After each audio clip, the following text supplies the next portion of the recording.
আসসালামু আলাইকুম সবাইকে, কেমন আছেন সবাই? আজকে হচ্ছে আম্মুরা চলে যাবে, তো আন্টি আসছে, তানিয়ার আম্মু। এখানে হচ্ছে ঝুরা মাংসের পুলি পিঠা, তারপর নারকেল দিয়ে পুলি পিঠা। এটা আমার ছোটো ভাইয়ের খুবই ফেভারিট একটা পিঠা, তো এটা পছন্দ করে বলে আন্টি সবসময় ওকে বানায় খাওয়ায়।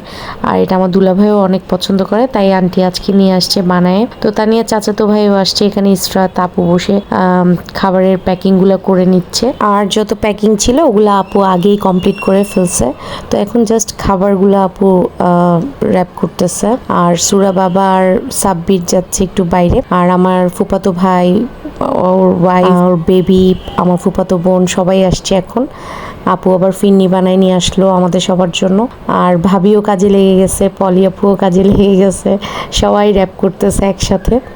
আর এদিকে হচ্ছে রান্নাবান্নার কাজ চলতেছে। আজকে আপু শর্টকাটে খিচুড়ি করতে বলছে, এখানে হার্ড চিকেন রান্না করা হবে, বাসে গরু মাংস রান্না করা আছে। মানে সিম্পলের মধ্যে আপু বলছে যে খাবারের আয়োজন করতে। প্রতিবার অনেক কিছু রান্না করা হয়, ঝামেলা বেশি হয়।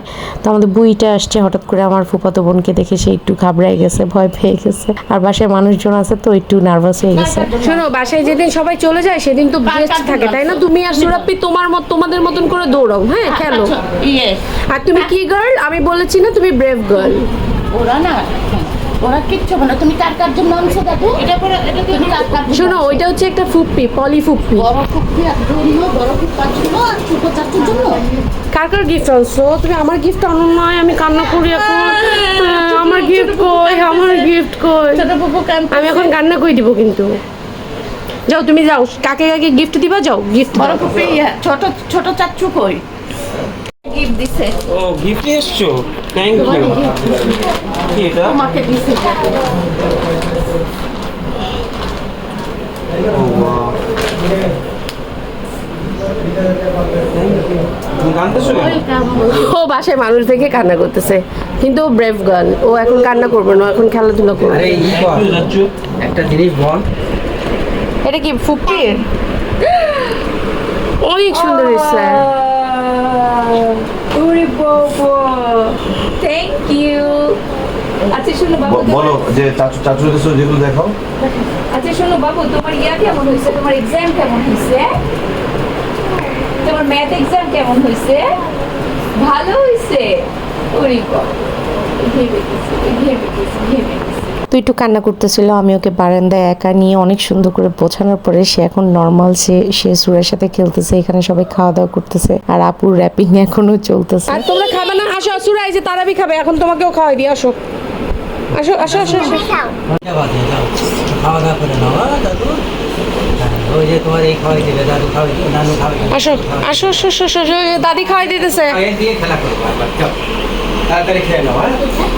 তারাবি চলে গেছে, এখন হচ্ছে আমার মেয়ে একটু ছাদে আসবে। আর বাসায় এত মানুষ, গরমও আজকে অনেক লাগতেছে, তো দেখলাম ছাদে ভালোই বাতাস। তো সুরাকে আমি 10 মিনিটের মতন ছাদে ঘুরায় আবার নিচে নিয়ে গেছি, কারণ বাসায় এখনও অনেক কাজ আছে। মানে আম্মুরা যাওয়ার আগ পর্যন্ত কাজ থাকবেই। দেখো আমাদের রাতের বাসার ছাদে চারজন এইভাবে করে হাঁটতেছে। তাই এই যে চারজন এইভাবে করে হাঁটতেছে আমাদের আগের বসার ছাদে। কিভাবে হাঁটতেছে একটু দেখাও তো সুরা, কিভাবে হাঁটতেছে।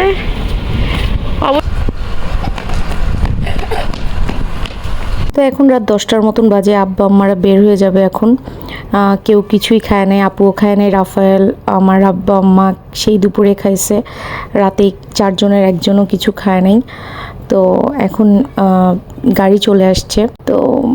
তো আমার মেয়ে এখন বুঝতে পারতেছে আর কি, যে তার মানামনি চলে যাচ্ছে, নানি নানা মামা চলে যাচ্ছে। এবার আপুর প্রতি ওর একটা অন্যরকম মায়া কাজ করছে। গতবারও এতটা বুঝতে পারেনি, এবার আপু ওকে অনেকটা টাইম দিছে এবং সবসময় সাথে সাথে রাখছে। ওর সাথে অ্যাটাচমেন্টটা অনেক বেশি ছিল, তো ও এবার আপুর জন্য একটু বেশি ওর খারাপ লাগতেছিল। যাই হোক, আম্মুরা এখন চলে যাবে, আমার বাসাটাও পুরো ফাঁকা হয়ে যাবে। আম্মুরা 4.5 মাস ছিল, বাসাটা পুরো ভরা ছিল। আর আপু আসার পর তো পুরো বাসায় একটা জমজমাট একটা ভাব ছিল আর কি। তো এখন সবাইকে বিদায় দিয়ে দিচ্ছি। খারাপ লাগতেছে অনেক, যেমন আমাদেরও খারাপ লাগে, যারা যায় তাদেরও অনেক খারাপ লাগে। এবং আমি আর আমার মেয়ে যে ফিলটা করতে পারি, আমার মনে হয় না ভিতরে এত ফিল কারো হয়, কারণ আমার বাসাতে আমি আর আমার মেয়ে থাকি দুইজন, তো যখন সবাই থাকে তখন তো ভালোই লাগে, আর যখন চলে যায় তখন তো আমি আর আমার মেয়ে বেশি বুঝি এটা। আর এবার আপু আসার পরে আমার কোনো টেনশনই কাজ করতেছিল না, মনে হচ্ছিল আগে যেরকম আমরা সব ভাই বোনরা একসাথে থাকতাম, আমার বড় বোন সংসারটা দেখে রাখতো, একেবারে আমার ওরকম মনে হয়েছে। আমার সব কিছু, আমি ঘুম থেকে উঠে বলতাম আপু কী রান্না করবো আজকে, কী রান্না মানে কী খাবা তুমি, ও সিলেক্ট করতো, সব কিছু করতো, একটু পর টেবিল মোছা, রান্নাঘর ক্লিন করা, পুরা মানে আমার কোনো টেনশনই ছিল না আমার বোন যতদিন ছিল। মানে আমরা সবাই মিলে একটা ঘর কন্ট্রোল করতাম, আমার বোন করতো, আমার মা বাবা করতো, আমার ছোট ভাই ছিল, আমি ছিলাম, সবাই মিলে এত ব্যস্ত থাকতাম, সবাই মিলে সব কাজ করতাম। এখন মনে হচ্ছে কি আমার 4 জনই চলে যাচ্ছে, এক সাইডে আমি পড়ে গেছি, মানে এত খারাপ লাগতেছে। আর আমার মেয়েকে যখন উপরে নিয়ে যাই, সে আপুর ঘরে যে জুতা পরে হাঁটতেছিল ওইটা দেখে কাঁদতেছিল, আপুর টাওয়াল ধরে কাঁদতেছিল, রাফেলের জন্য কাঁদতেছিল। মানে ওকে আমি গতবার রাফেল চলে যাওয়ার পরে ওকে আমার সামাল দিতে অনেক কষ্ট হয়েছে।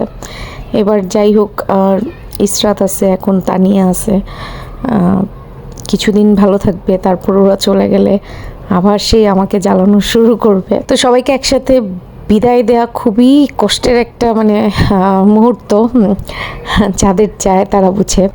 তো বিদায় দিয়েই যে এখন আমি উপরে চলে যাব। আর আমি যখনই এইসব ভিডিও এডিট করতে যাই তখন আমি কেন জানি ভয়েস দিতে পারি না, আর যা বলি আমি কি বলি আমি নিজেও জানি না।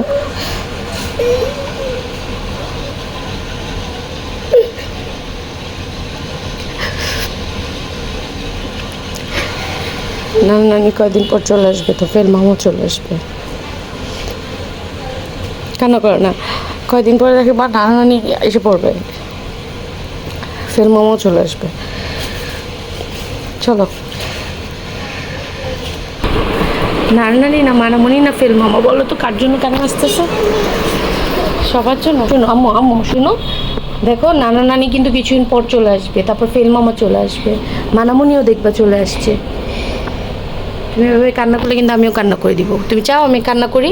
তুমি চাও বলো, তাহলে তুমি এভাবে কাঁদবা না, ওকে? তো কার জন্য খারাপ লাগছে, ফেল মামা নাকি মানামনি না নানি? সবার জন্য কান্না পাচ্ছে। আসো, তুমি আমার জান হো, আসো। তোমাকে বলছি না, তুমি যদি আমার সামনে এভাবে করে কান্না করো তাহলে আমি কিন্তু করব, কান্না করতে থাকবো এভাবে, তুমি কান্না করবো না, ওকে? তোমার কান্না দেখে কিন্তু আমিও কান্না করে দিব, খালা নানি কান্না করে দিবে। তুমি চাচ্ছ এখন আমরা সবাই কান্না করি? হ্যাঁ, ফেল মামা কল দিবে তো তোমাকে, সকাল রাত্রে কল দেয় না? হ্যাঁ, মানামনিও তো কল দেয় তোমাকে, ঘুম থেকে উঠেই তো কল দেয় মা, একটু পরেই তারা কল দিবে তোমাকে। এবার কান্না করো না, তুমি আমার জান হও বাবা। আমার কার জন্য কষ্ট লাগতেছে? হ্যাঁ, সবার জন্য। তুমি কান্না করো না প্লিজ।